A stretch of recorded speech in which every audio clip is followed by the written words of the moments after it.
Salut, c'est Awa de Suite Sénégal et aujourd'hui je suis de retour pour une nouvelle vidéo. Si vous êtes nouvelle sur ma chaîne, je me présente Awa et si vous êtes de retour, merci de toujours regarder mes vidéos, ça me fait hyper plaisir. Donc aujourd'hui on a un nouveau concept qui va s'appeler Vue sur l'internet. Je pense que c'est going to be the name. I'm not sure, mais pour l'instant, ça va être vu sur l'internet. En fait, c'est des choses qu'on a vues sur l'internet que je pense qu'on a nos 3 mots à dire dessus, tu vois. Parce que l'internet is wild. L'internet est fou. Donc, la plupart du temps, c'est des débats ou des trucs innovants. Les choses qu'on a vues sur internet que je trouve que c'est intéressant. Donc, je me suis dit, on va amener ça ici. On va un peu regarder les commentaires, qu'est-ce que les gens disent. Je vais vous donner un peu ce que je pense et yeah, so, vue sur l'internet.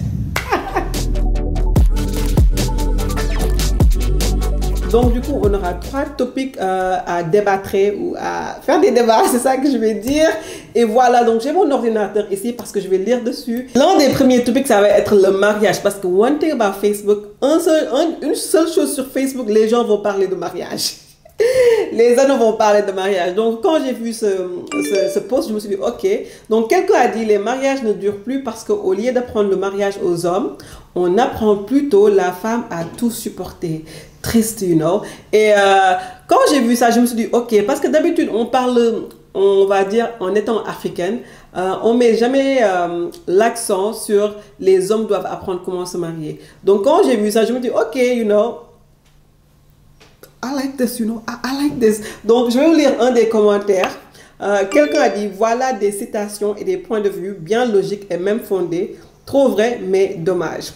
Même les filles inutiles, capables de tenir un foyer, vont jubiler sur ce poste. Waouh! Pourquoi? Le mariage n'est pas un jeu d'enfant, ni pour les esprits faibles, ni pour les insoumises. Oh, ok, si tu n'es pas prête à souvent supporter aux moindres difficultés ou disputes, tu vas sortir.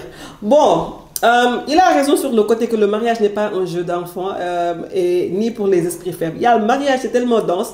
Je me rappelle moi, avant de me marier, mon père me disait toujours, oui, mariage c'est difficile, mariage c'est difficile. Je me disais, mais attends, like, quand 2 personnes s'aiment et se marient, pourquoi ça va être difficile? J'ai rien compris, but babe, sometimes you be just like, mais c'est quoi? Mariage, je me mettais et je pense que ça prend du travail pour le faire. Autant pour la femme, autant pour les hommes. Bon, quand il a dit en fait, ni pour les insoumises, genre le mariage n'est pas pour les insoumises, je pense que c'est vrai. Vous allez me tuer, tu vois, pour dire ça. Je pense qu'il y a une différence d'être like soumise et une différence en fait de laisser ton mari faire. Tu vois ce que je veux dire? Parce que, comment je peux expliquer ça? Je me rappelle, like, avant, j'étais très combative. J'étais très combative. Femme indépendante, solo mogor, tu vois.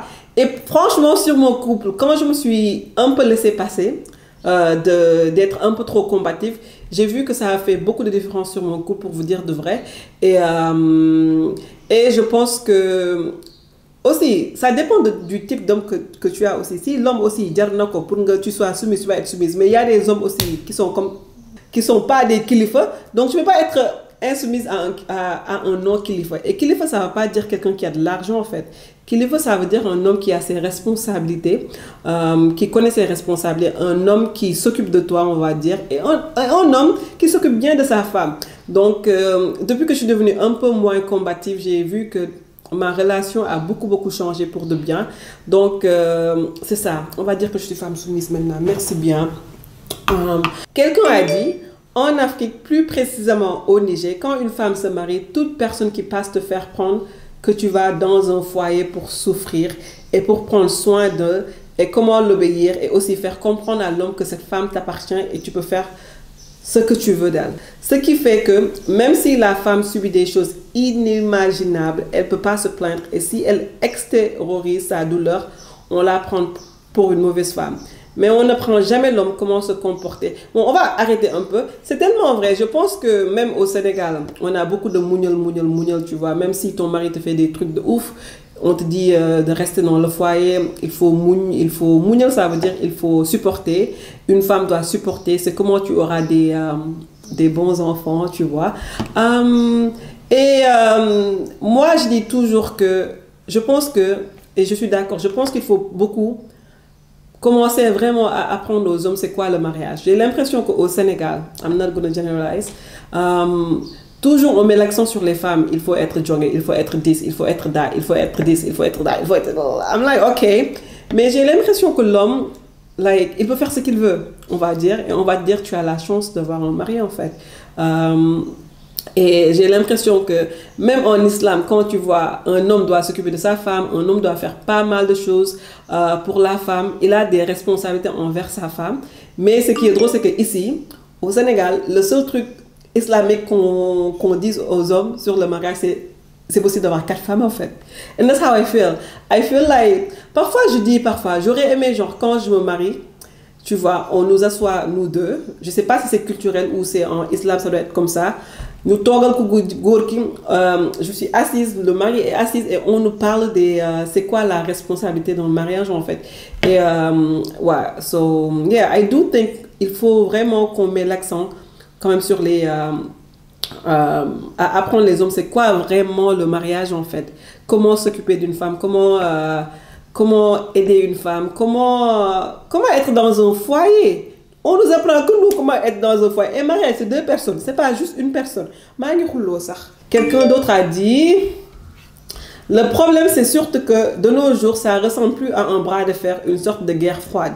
Dès que 2 personnes se marient, chacun cherche à dominer l'autre de son côté. Chacun a son propre groupe de conseillers pour donner son avis sur les problèmes du couple. Chacun cherche des moyens pour avoir raison à chaque fois au lieu de régler les problèmes. Et je trouve que c'est tellement vrai. Moi, je dis toujours, avant, je n'étais pas comme ça. J'ai beaucoup grandi. En fait, j'ai fait 6 ans de mariage, mine de rien, tu vois. Je pense que parfois, on rentre dans un mariage et on veut changer l'autre personne, tu vois. Et I don't think it should be that way. Par exemple, moi, je suis quelqu'un qui est vraiment outgoing. J'aime sortir, j'aime faire beaucoup de choses. J'aime ambiance, j'aime les gens, j'aime just be out there, tu vois. Par exemple, mon mari, il n'est pas comme ça. Mon mari peut rester à la maison 2 semaines sans pour autant sortir. Et au début, je me disais, oui, il m'ennuyait, patati, patata. Mais après, je me suis rendu compte que chaque personne est différente. L'essentiel, c'est que ce qu'il fait ses devoirs envers moi. Et tu ne peux pas venir et changer la personne, en fait. Et là, ça fait 6 ans qu'on est mariés. Il sort un peu plus, tu vois. Mais je pense que parfois, on rentre dans un mariage pour changer l'autre personne. Et moi, je dis toujours, on s'est mariés pour faire la vie ensemble, pour accepter comment l'autre personne est. Et je dis pas que tu dois accepter genre c'est du n'importe quoi, mais the core, like la personne comment elle est, like the core value of the person, genre chacun a ce groupe de conseillers pour donner son avis sur les problèmes du couple. This is so true. Je ne sais pas ce que je vais dire aux futurs mariés, mais quand vous avez vos problèmes là, si c'est des petits problèmes, n'ayez pas à dire ça à tes amis, n'ayez pas à dire ça à vos mamans, ne dites pas ça à sa famille, parce que ça reste en fait, et les gens vont te tirer de gauche, droite, left, right. Moi, ce que j'ai appris avec mes 6 ans de mariage, maintenant, quand on a un problème, si on peut le régler entre nous deux, on va essayer de le régler entre nous deux. Je n'ai pas besoin de le dire à ma mère, ni à sa famille, ni à mes amis, parce qu'en fait, vous là, vous deux qui sont mariés, vous pouvez être, en fait, vous pouvez régler vos problèmes, après vous passez à autre chose, tandis que vos familles est en train de regarder l'homme like, what you did to my sister, like, you know, tu vois. Et je pense que ça, c'est très vrai. Et ça, je l'ai appris très tard dans mon couple, pour vous dire de vrai.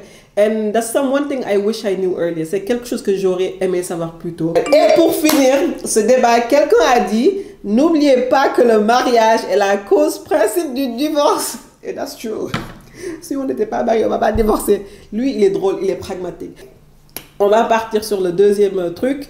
Il y a quelqu'un qui a écrit sur Facebook. Donc, il existe des gens qui vont seuls au restaurant pour manger. Mais mec, c'est comment? Mais tu sais, partir au restaurant seul, manger, c'est l'une des meilleures choses que quelqu'un peut faire. Moi, je sais que je suis quelqu'un qui peut faire beaucoup de choses toute seule. Moi, je pars au resto toute seule. Like, I go everywhere by myself. Et je pense que ça, c'est le Sénégal qui m'a appris ça. Avant de venir ici, je faisais pas beaucoup de choses toute seule. Mais vu que je suis là, je n'avais pas beaucoup d'amis ici, je me suis trouvé un moyen de sortir tout seul. Je pars à Gorée toute seule, je pars manger toute seule, je pars au marché toute seule, je pars partout toute seule.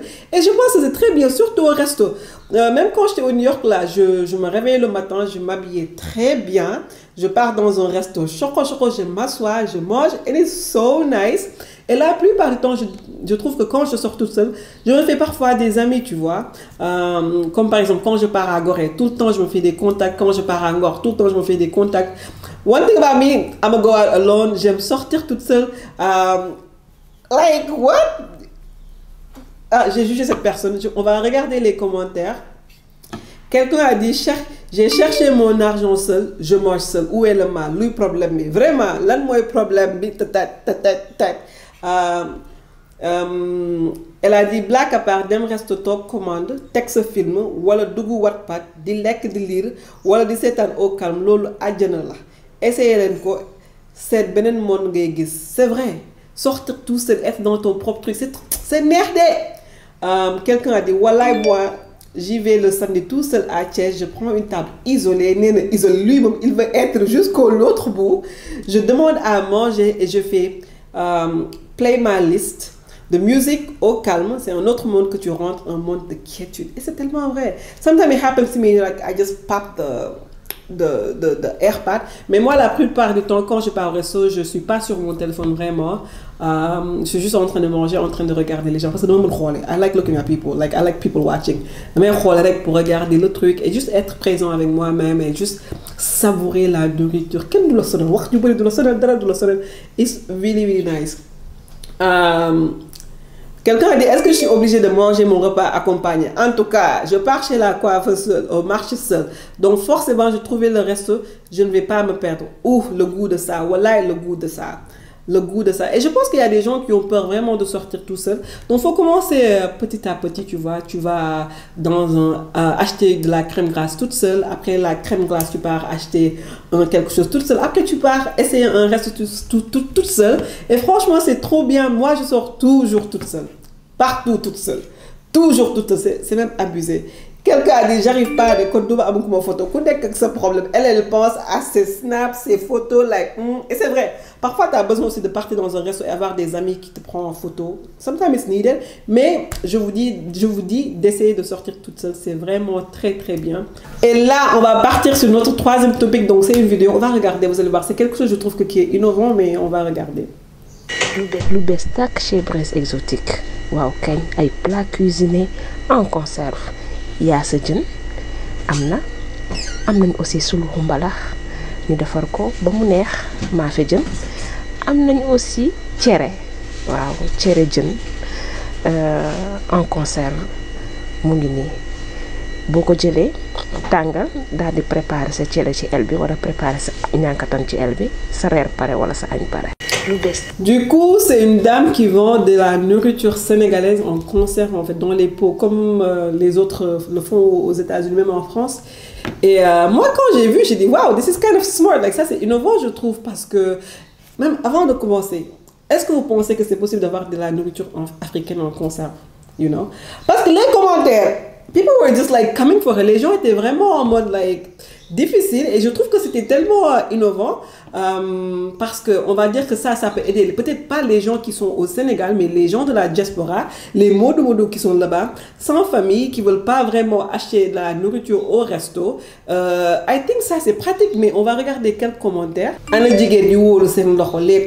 n'a pas besoin de ça. Et je trouve que même parfois sur Facebook quand il y a quelqu'un qui demande comment par exemple la fois passée il y avait une dame qui avait mis que elle avait commandé du dibi et le dibi était mal pour le dîner et elle réclamait que le dibi était mal fait et elle l'a acheté chez Patati Patata. C'était genre comme une sorte de review qu'elle faisait.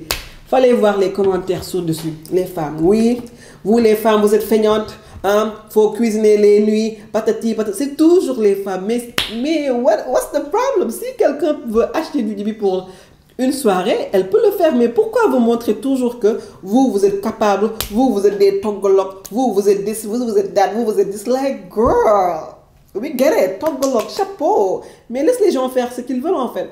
Donc, il y a quelqu'un qui a commenté en dessous de la femme qui a dit, un togolok, nous on n'a pas besoin de ça, du ñàkk la wolof nag lii day métti du ñàkk wóolu àdduna mooy dox rek. Il y a des femmes qui ont tellement de travail, souvent, je pense que c'est une bonne alternative. Et je pense que it's really smart, surtout les gens de la diaspora, on va dire.